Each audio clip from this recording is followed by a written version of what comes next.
For centuries, the land between the Jordan River and the Mediterranean Sea has been a crucible of empires, faiths, and peoples. But in the spring of 1948, as the last vestiges of British imperial power flickered out, this ancient land was plunged into a maelstrom of conflict that would redraw maps, displace millions, and ignite a geopolitical powder keg whose echoes still reverberate today. This is the story of a pivotal year, a monumental shift in power, and the birth of a nation amidst the crucible of war. To understand the inferno of 1948, we must first trace the embers of its origins, back to the twilight years of the Ottoman Empire. For 4 centuries, this vast Islamic dominion had governed much of the Middle East, including the region known as Palestine. Its decline, hastened by the First World War, opened a vacuum, swiftly filled by the burgeoning imperial ambitions of Britain and France. In the secret Sykes-Picot Agreement of 1916, these European powers carved up the Ottomans' Arab provinces, laying the groundwork for many of today's national borders. But it was another wartime declaration, issued just a year later, that would prove truly seismic. The Balfour Declaration of 1917, a concise statement of British intent, pledged support for the establishment in Palestine of a national home for the Jewish people, while simultaneously asserting that nothing should prejudice the civil and religious rights of existing non-Jewish communities.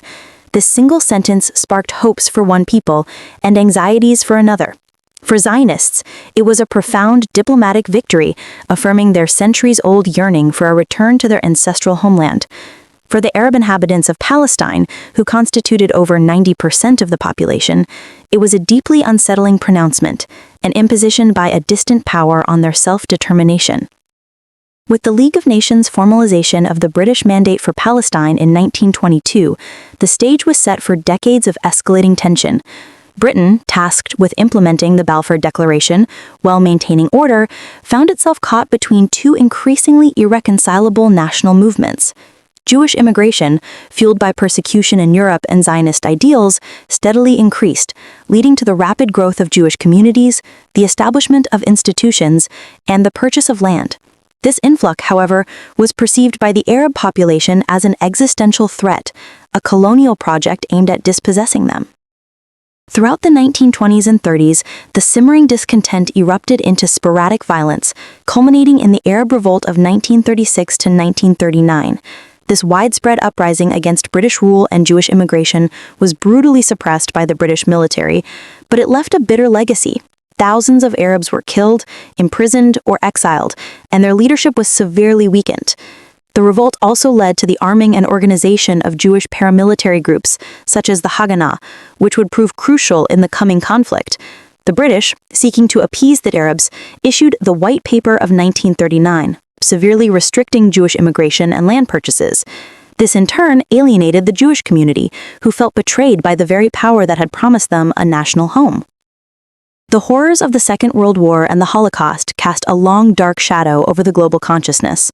The systematic extermination of 6 million Jews by Nazi Germany imbued the Zionist cause with an urgent, undeniable moral imperative.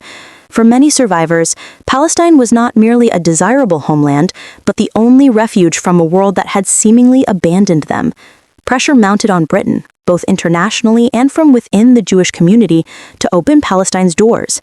But Britain itself was a shadow of its former imperial self. Exhausted by war, economically crippled, and facing a crumbling empire, it found itself in an increasingly untenable position in Palestine. Post-war Palestine became a cauldron of violence. Jewish underground groups, including the Irgun and Lehi, desperate to force Britain's hand, launched attacks against British installations and personnel. Arab resistance, though less organized than before, continued. British soldiers, weary and demoralized, were caught in the middle, facing attacks from both sides. The cost of maintaining the mandate was spiraling in both blood and treasure. Finally, in February 1947, a beleaguered Britain, acknowledging its inability to resolve the intractable conflict, made a momentous decision. It would refer the Palestine problem to the newly formed United Nations. The United Nations Special Committee on Palestine, or UNSCOP, was established. After months of investigation and deliberation, it proposed a solution: the partition of Palestine into separate Arab and Jewish states, with Jerusalem designated as an international city. On November 29, 1947, the UN General Assembly voted to adopt Resolution 181, the Partition Plan. The Jewish Agency, representing the Zionist leadership, reluctantly accepted the plan, seeing it as a crucial step towards statehood, albeit with significant compromises. For the Arab world, however, the plan was an unmitigated disaster, a blatant violation of the principle of self-determination, and a legitimization of what they perceived as a colonial takeover. They rejected it outright. The UN vote ignited an immediate and brutal escalation of violence across Palestine. What had been sporadic clashes now morphed into a full-fledged civil war. Arab irregulars, Palestinian militias, and volunteers from neighboring countries clashed with Jewish defense forces and paramilitary groups. Roads became death traps, villages were attacked, and the lines of communication fractured. The British, counting down the days until their official departure, adopted a policy of non-intervention, often watching as the two sides fought, further exacerbating the chaos.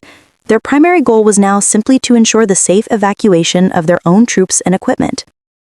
As the British mandate officially drew to a close at midnight on May 14, 1948, a geopolitical vacuum of epic proportions was created. The final act of imperial retreat, meticulously planned yet fraught with peril, left the land open to its fate. With the last British High Commissioner, Sir Alan Cunningham, departing Haifa just hours before the deadline, the clock was ticking, not just on an empire, but on the very possibility of peace. Just hours before the British departed, in a small art museum in Tel Aviv, David Ben-Gurion, surrounded by his colleagues, declared the establishment of the State of Israel.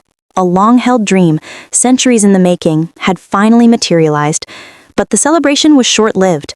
The declaration was seen by the surrounding Arab states, Egypt, Transjordan, Syria, Lebanon, and Iraq, as an act of war, a direct assault on Arab sovereignty and Palestinian rights. They immediately launched a coordinated invasion determined to crush the nascent Jewish state in its infancy. The War of 1948, known to Israelis as the War of Independence and to Palestinians as the Nakba, or catastrophe, had begun. What followed was a brutal and transformative conflict that would rage for months.